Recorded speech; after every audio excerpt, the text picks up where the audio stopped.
Okay, I like that video because typically in the past, when you've thought of a school counselor, you think of someone who helps students who only have problems. And that's not really the role of a school counselor anymore. The school counselor is looking to prevent problems, and we work with all students and not just students who have problems. So I really like that video for that reason. Okay, so let's talk about what the school counseling program at Magnolia Elementary looks like.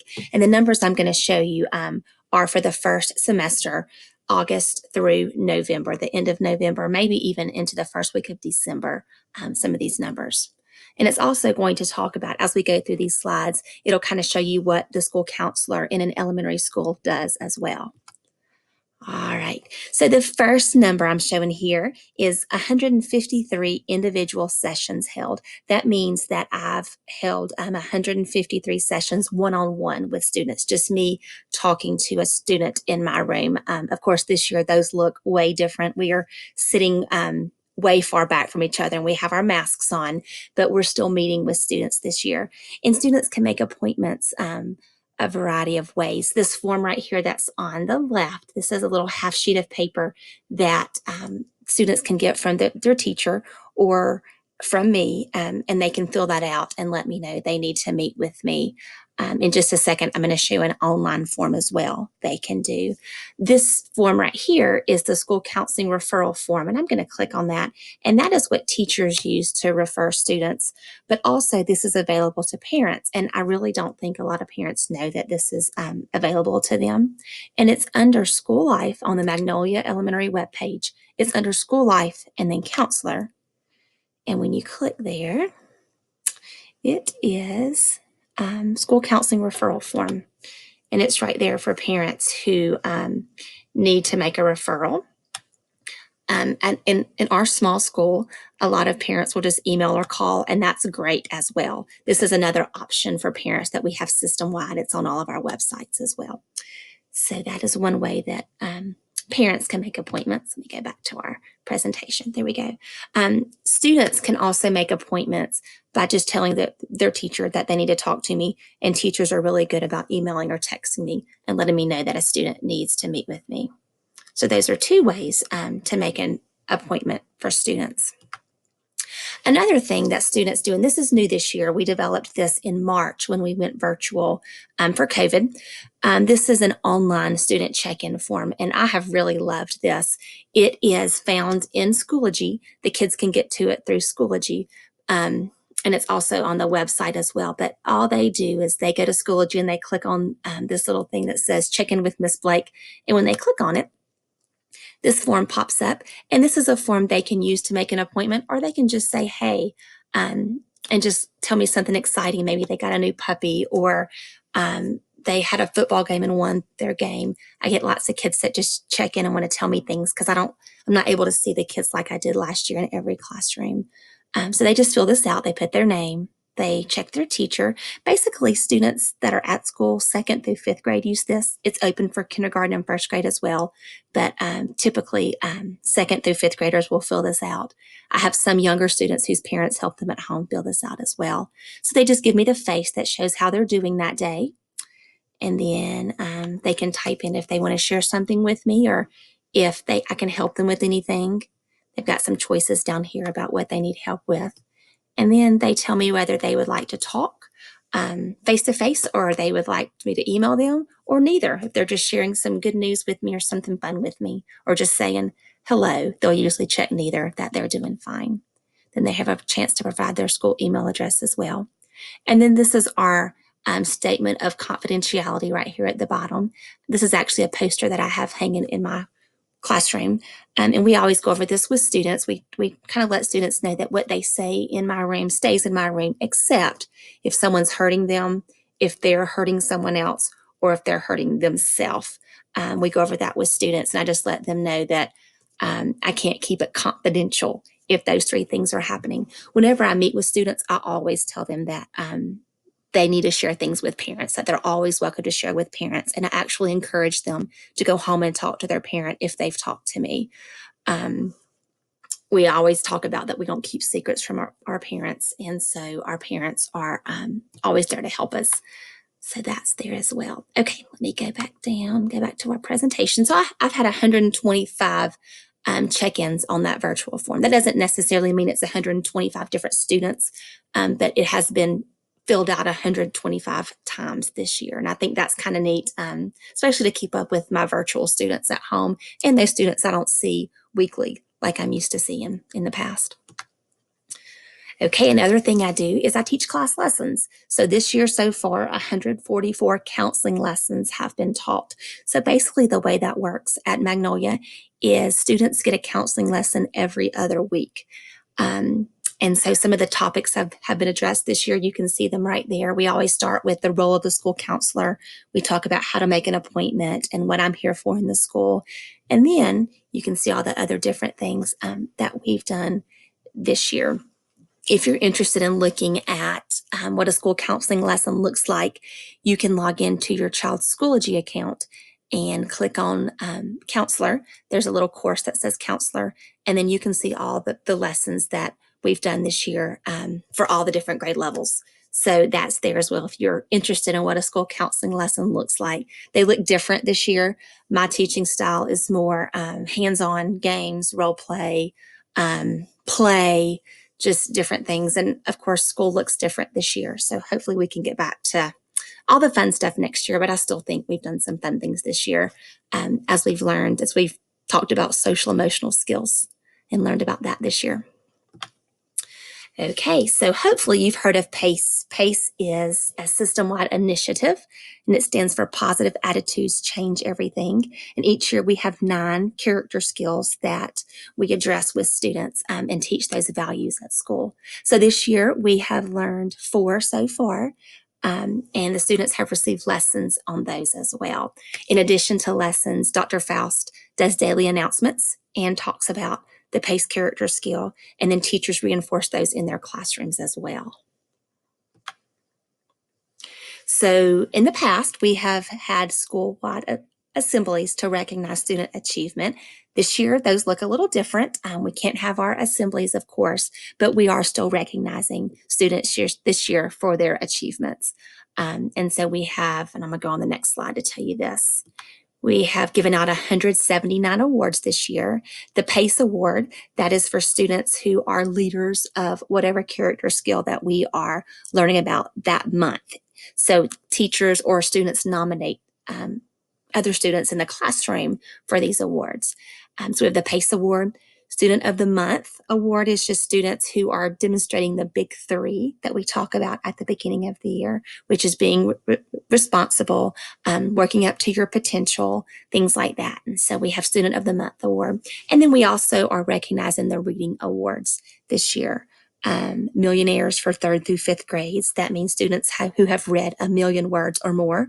According to AR. We have Reader Leader Awards as well in kindergarten through 2nd grade. Kindergarten is students who have mastered all of their sight word lists. 1st grade is students who have read 50,000 words or more in AR. And then 2nd grade is quarter millionaire and half millionaire. So they've read 250,000 words or 500,000 words as well.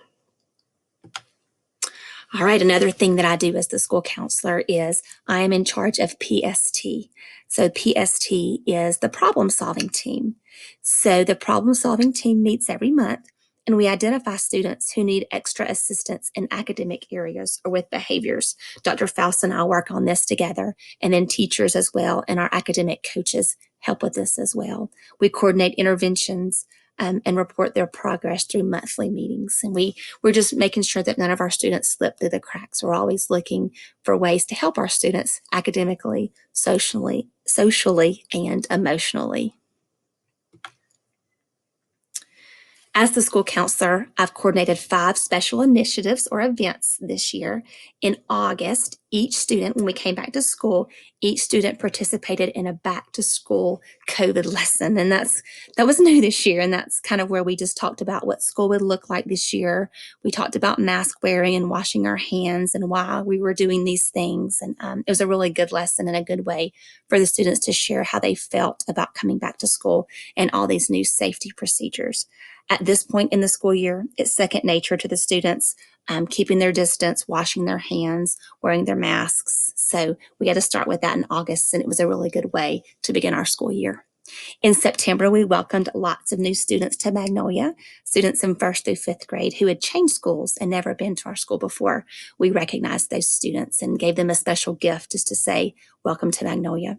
In October, we had Red Ribbon Week. That is our drug-free week. We had those fun dress-up days and learned about making good, healthy choices, not just staying drug-free, but we do talk about staying drug-free, but with our little ones, we really talk about making healthy choices, healthy food choices, and healthy lifestyle choices. In November, we had our Thanksgiving food drive, and it was amazing this year. In a year where things are so different, our kids were so generous, and we collected over 1,600 non-perishable items to give to Team, which is a local food bank right here in Trustful. And so that was awesome, seeing the kids get fired up about that and giving back to their community. And then in December, as the school counselor, I'll coordinate Christmas for Magnolia families in need. So we have several churches and businesses and just families who will contact me early in the school year. And even in December, we had some contact me and ask how they can help. And so we were able to make sure all of our students received Christmas this year. So that's pretty cool. That's a pretty neat thing that our school community is able to do. All right, another thing that I do as your school counselor is I'm constantly learning, constantly making sure that I am the best that I can be. And so this summer, before school started back, all of the elementary school counselors participated in a course through the American School Counseling Association, and we all became certified as a trauma and crisis specialist.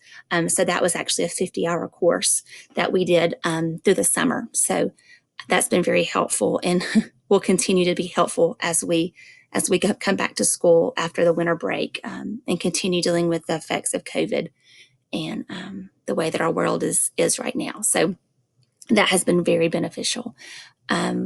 We all embarked on Schoology, which is our online platform. And so I've had lots of professional development on that. And then I attended a conference, a mental health awareness virtual conference to focus on the mental health of our students. And I have some more virtual conferences planned to attend in the spring. And then I've also registered to become an anxiety specialist through the American Counseling Association. So I'll be working on that this spring and summer as well. So we're always looking for ways that we can learn and improve ourselves in order to help our students. And then, as your school counselor, as your kids' school counselor, I've given countless air hugs, smiles, and air high fives. I'm a hugger with our kids, and so this has been different this year, having to do these air hugs and these air high fives. But we're making it, and I love when the kids come up and want to give an air hug. Wish I could hug them, but we're going to make sure we keep them safe and healthy this year and still do those air hugs and those air high fives. Okay, so the school counseling program supports all the needs of all of our students in our school. And so one way we do that is through needs assessments. One thing I send out to teachers, so these are needs assessments for teachers, so teachers can let me know what's needed in their classrooms and what students need. I send them a form, and I just call it Ms. Blake's Radar. And it's a form provided to teachers so that they can share individual student needs with me. I have it open for the entire school year, and I'll send out a reminder to teachers, monthly or so, just letting them know, hey, remember, if you have a need, make sure you fill out the Ms. Blake's Radar form. And I use the information that teachers provide there in order to develop small groups and to schedule individual sessions. So a small group would be students who are struggling. So maybe in kindergarten, there's students who have similar needs. They're struggling with behaviors and kind of adapting to being at school. And so I'll pull those students together, anywhere between 3 and 5 or 6 students together, and we'll work for about 6 to 8 weeks on different skills that the students need. So let me give you a peek at what that looks like. So that's another Google form that teachers have access to throughout the year. And they just put their students' information here, and they just let me know what the student needs. Maybe they're having a hard time paying attention, or they're having a hard time with their organization skills, anything like that. So that can go there. And then another thing that I sent to teachers in the fall, they get a needs assessment, and it's open for 2 weeks. And this allows teachers the opportunity to share what their students need for their classroom counseling lessons. So as we teach the social emotional skills, this gives teachers an opportunity to let me know what the students need. And I provided these links for you so you can go back and look at this as well. But like listening and following directions, my students definitely need that somewhat or not at all.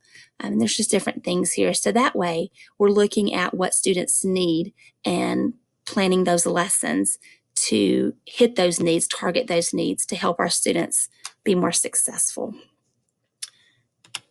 And like I said, I provided these links for you so you can go back and look at all the questions if you'd like to on those needs assessments.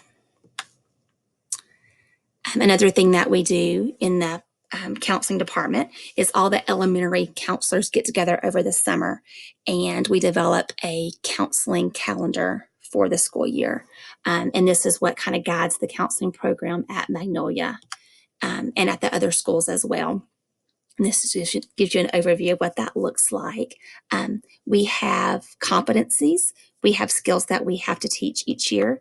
And so you can see here, it shows those are numbers of the competencies that are addressed. But this is just kind of what we do in the summer to plan what the school year is going to look like. And under lesson topics here, these are suggested lesson topics, because when we get our needs assessments back, then we cater our lessons to our students. So we don't have a one-size-fits-all curriculum. We cater to the needs of our students. Okay, and then here's some things that are upcoming on that school counseling calendar. Of course, these are tentative dates. We have a food drive coming up, and we have awards. We have state testing as well. Our school calendar, our counseling calendar looks a little different this year because of all the COVID regulations and protocols, but that just kind of gives you an overview of what's coming up, what I'm kind of dealing with in the school counseling world and school-wide as well. Okay, so I know that was quick. It was just kind of a quick overview, and I've just kind of talked to you about some things that I do as your child's elementary school counselor. So I would love your feedback. And these are some of the target questions that I would love for you to answer for me. You're going to be asked to fill out a form, a little survey, and it's going to be completely anonymous. I won't know who did it, and that'll just kind of help me plan for our school counseling program. So I'm going to click here. Those are some of the questions. I'm going to click here. I'm going to send you this link. The link is provided in the email that I have sent you. And this is just kind of what I'm looking for. So just tell me what your role is at Magnolia. Are you a parent? Are you a teacher or a staff member or other? And then do you feel parents understand the role of the elementary school counselor? So just give me an answer there, yes, no, or somewhat. How do you feel we can better educate parents on the role of the school counselor? And of course, I want you to be completely honest here, because I am looking for honest feedback. Then what is the best method for getting school counseling related information to parents and to our school community? And you can check all that apply, or if you've thought about something else, please check other and let me know what you're thinking. And then what suggestions do you have to improve the comprehensive school counseling program at Magnolia? And again, I'm looking for honest feedback in order to really improve our school counseling program. All right. Thank you for agreeing to participate in the Magnolia Elementary School Counselor Advisory Committee. I really appreciate you taking the time out of your busy schedule to listen to and learn about the school counseling program at Magnolia, and to provide that honest feedback so that we can make it even better. I hope you have a great week, and I hope to see you soon. Thanks so much.